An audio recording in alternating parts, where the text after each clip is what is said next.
Hey guys! This past weekend I ended up going to a Muji. They have an interesting stationery section and I am in love with these journals. They're plain craft cover and very, very thin paper inside, cream colored paper. It took me a while to realize that this section of the store that has all these stamps out, they're not merchandise. They're meant to decorate your products that you pay for. And so I went a little crazy and I put way too many stamps on my book. But I'm really glad I got this. This was a $5 sketchbook. It's very soft, like a thick paperback novel. And the pages inside are so thin, but so smooth. They feel like silk.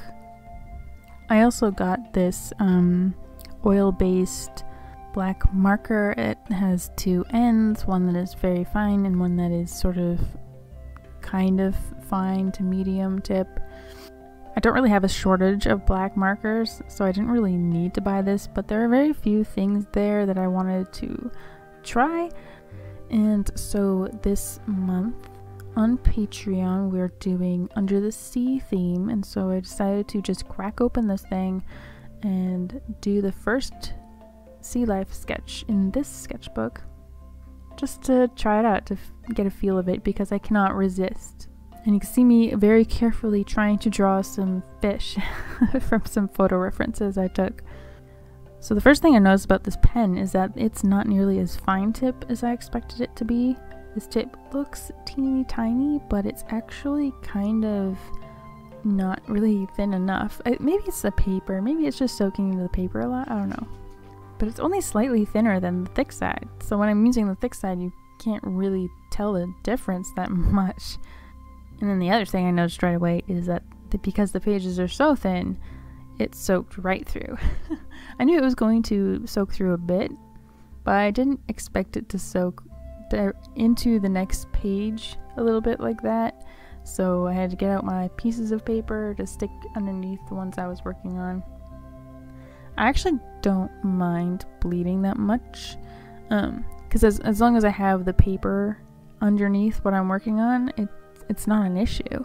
And I kind of like the reverse side when things bleed, like with alcohol markers. I find that the back side is actually more interesting than the front side that I'm working on, so I'm okay with this. Also, if you are the kind of person who doesn't like to use the back side of a page, this is a pretty easy way of filling twice the amount of space that you had to, because the other side of this page is going to have identical fish on the back and they're going to look like finished drawings, so it's like having an extra copy of the previous page. And if I flip back in the book a little bit and I overlay the two fish pages on top of each other, you can sort of see through all the pages and see all the drawings underneath, and it's like a vellum effect. I really like that. I'm really happy that I got this book because I think I'm gonna have a lot of fun with it.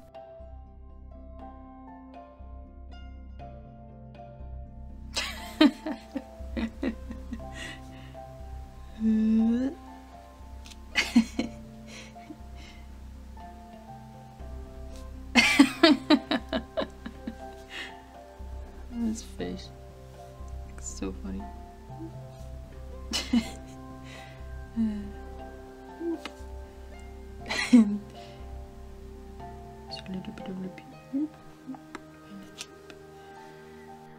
I also really love the way these drawings turned out, and I think part of the reason is probably because it's a cream color, so it's not bright stark white, but it's not super toned either, so you still get enough contrast.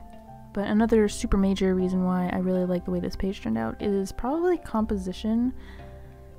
All edges of the paper have something sort of touching it or continuing off of it.